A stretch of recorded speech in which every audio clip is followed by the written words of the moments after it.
Hey everybody, today I'm taking a look at Hanamikoji Geisha's Road. So this is a 2-player only game that takes around 25 minutes to play on average, and you may know that this game is a successor to a game of the same namesake called Hanamikoji, which is not only one of my favourite 2-player games of all time, but it's one of my favourite games of all time, period. So naturally I was very excited to see the successor and to see how it played. Now before I get into my review of Geisha's Road, I want to give a shout out to the show's sponsor, KIENDA.co.uk, who are my go-to online retailer when it comes to purchasing board games here in the UK, and if you use my link in the show notes or the QR code, then you can get 5% off your first order.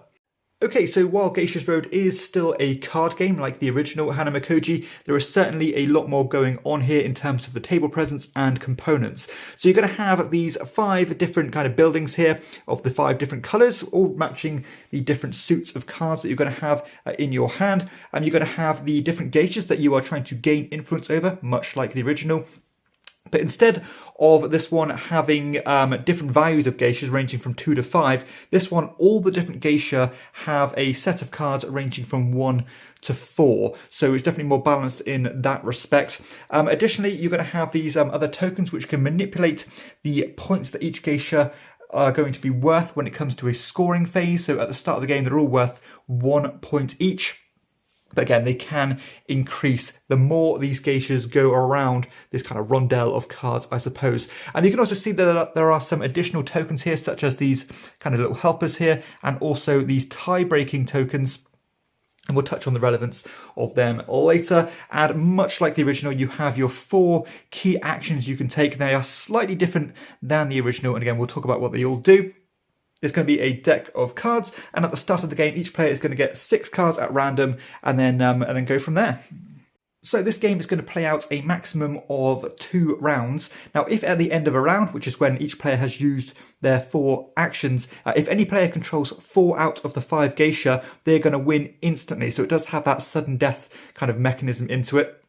Now, if that's not the case, you're going to re-rack everything, put tokens back, etc. Play again for another round. Again, if anybody controls 4 out of the 5, they'll win. If not, you're going to go to points. And of course, the player with the most points by that point will be the winner. Now, the kind of turn structure in this game is very simple, much like the original, where all you do in your turn is you draw a card from the stack here and you choose one of these actions. Now, the kind of general premise of the game is that you are trying to influence these geishas by having the maximum kind of influence over them. So if, for example, if I had, say, the 2 and 1 blue card here, that'll give me an influence of 3, whereas my opponents might have that 3 and 4 card, which will give them 7. Obviously, they'll win that particular geisha if that is the case.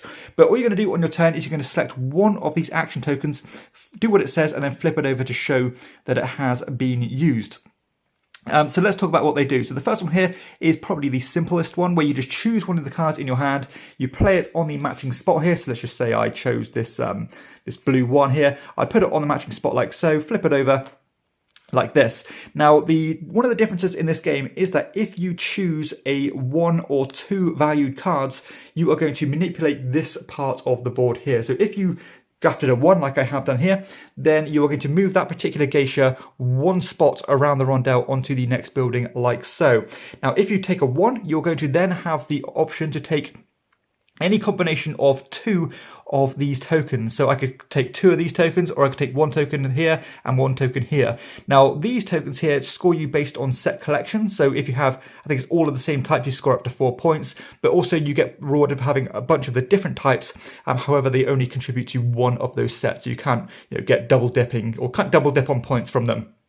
Now, if you don't want to take one of these, you can take this tiebreaker token, which essentially acts as half a point of influence. So again, if you are tying for influence when it comes to the geisha here, if you have this token, you will win that particular one.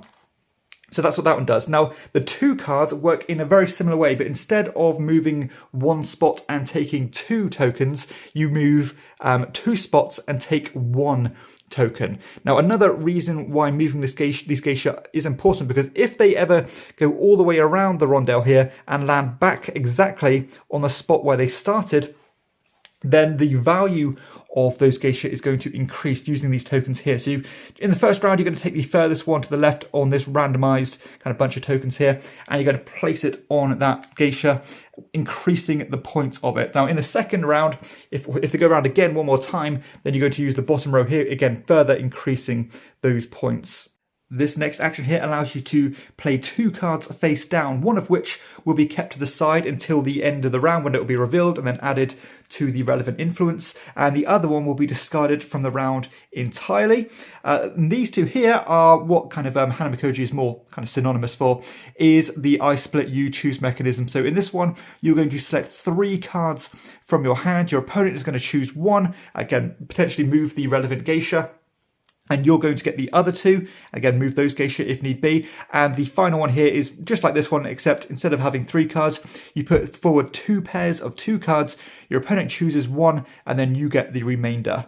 So the end of the round in terms of card play will look something like this. So this is when each player has used all of their action tokens. You're going to meticulously go through each of the geisha and dish out influence accordingly. So you can see here that my opponent would have had 7 influence to my 1, therefore they would gain that 1 influence point and any additional influence based on if those geisha had gone around the rondelle and landed exactly on their building like the blue card did here.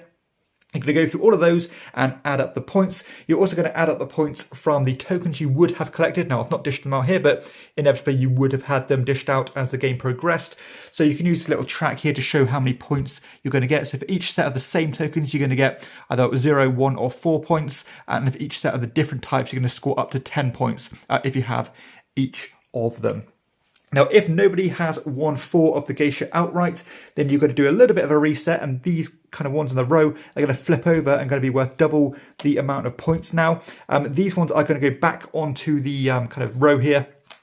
They will be reshuffled. All the tokens are going to go back. However, the geisha are going to remain in place as to where they were. And also any player who won one of the categories will add the tiebreaker token to their side, meaning that in the next round, if you did tie, then you are going to break that tie based on your previous efforts. And that's it basically. So if nobody won the 4 geishas, then you're going to calculate the final points, and the players with the most points, or the player with the most points, will be the winner.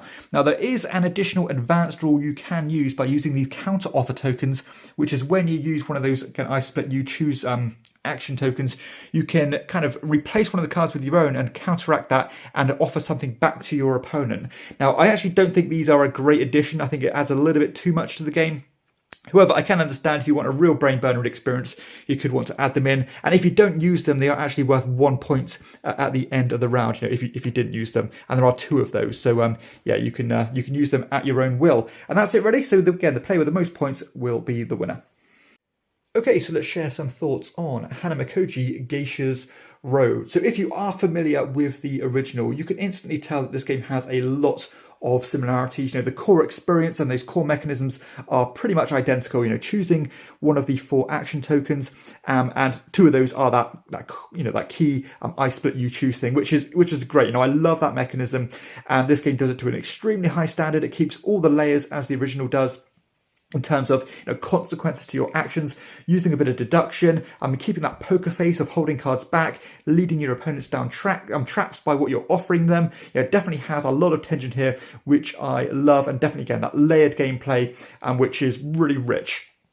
Now, I also quite like the fact that you are rewarded by taking the lower valued cards, because sometimes you can be in positions where you can't compete, but it still might be worth you taking those lower cards so that you can acquire these tokens. And these tokens can have a huge impact on the on the winner of the game, because if you have all 5 different types, that's 10 points there. And bearing in mind that originally the geishas are only worth 1 point each, you can see how strong that can be. Now, that being said, while I do in theory like that, and there are even other things I've not mentioned in terms of taking cards that are going to make a geisha land on a certain platform, meaning that you can increase the points output of it. And if you're winning that one, that's going to be a great option, of course, because it's going to increase the yield of points you get. That being said, this stuff here feels like it's surplus. It feels like it takes away from the elegance and the sophistication of the core part of the card play and the action tokens, which is what, of course, Hanamikoji is all about. And I can see why they've done it, but it feels like it's just adding and adding and adding, where in the overall experience, it's kind of taking away because, you know, being sophisticated is what makes Hanamikoji so special. It didn't need all that glut of extra stuff. It was all about every decision being extremely meaningful and, you know, again, consequences to your actions. Now, this game does still have that, but it doesn't feel like it benefits from this additional stuff. Yes, it does add to the, you know, it's relevant to the decisions you're making. But again, that overall experience doesn't actually increase because of this. So it kind of feels like it's almost like a regression in terms of the design space, because, you know, if you can get the same, well, basically the same game without that extra stuff, keep the tension, and maybe even have more tension because you are ranging in the different strengths of the geishas with the original. It kind of feels like this. I'm kind of struggling why you would choose this one over the original. So yeah, that's a bit of a weird one, really, because on its own, in isolation, I think this game would be brilliant, and I do think it's a very strong design. But because the original exists, it feels like this one is a refinement on this one, even though this one was released after this one. Despite the extra stuff being added into this version of the game, it does still do a great job of feeling snappy. You know, this is still only like a 25-minute game, which is quite exceptional, really, considering the depth here. So yeah, full props to that. It does take a little bit longer to set up and pack away and, you know, reset between each round, but still you can get the game set up, played, and unpacked away in around 25 minutes to half an hour, which is a good accomplishment. The production is generally very nice. It's got lovely artwork and it looks great on the table. I do have the deluxe version here, so bear that in mind, where I have these wooden components rather than the standard cardboard standees. And I do think they missed a trick or two when it comes to being colorblind friendly, because like all these tiebreaker tokens, they don't have the actual colorblind symbols on them to make it easy for us, because I am quite badly colorblind.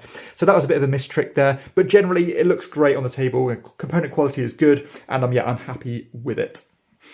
Okay, so let's share some final thoughts on Hanamikoji Geisha's Road. Now, this is a very difficult game to rate and review, because on its own, it's a very solid game and I enjoy it a lot. But despite that, I can't recommend this one to anybody simply because the original exists. I think by every metric, this game is not as good as the original. It takes longer to set up, it takes longer to play, it's more fiddly, there's more surplus things going on here, and ultimately it boils down to this part of the game, where this game has that and that only, and I think even the tension is like a notch above in the original as compared to the newer one. And there's also a few little things that didn't quite sit right for me in terms of the amount of points you get by collecting these tokens. It seems like you can actually get a huge chunk of points by getting all of these. Now, I do understand you have to spend a bit of effort to do that, but when you are ending the game on, like, you know, 25 to 30 points, and in somebody in one round gets 9 points just by having those tokens, it feels like, well, I'll just take the lower cards and mop up these tokens rather than focusing on that core kind of tug-of-war mechanism, which is what this game is all about. So yeah, I think this game is still, you know, again, really good. It's like a 7 out of 10, but the original is like an 8.5 to, you know, 9 out of 10. It's an absolute classic and just a pure kind of textbook example of board game sophistication and elegance. This game sadly loses some of that, which is such a shock considering it came out after the original. So yeah, definitely a regression from me, and that is kind of the key word that I want to kind of drill in to you guys. So yeah, I cannot recommend this one. Simply stick to the original. It's a shame because I was kind of looking forward to seeing this concept being explored more, where in actuality it's kind of a rinse and repeat in this part with some surplus stuff stuck on to the side of it. And sadly, those are my parting thoughts on Hanamikoji Geisha's Road.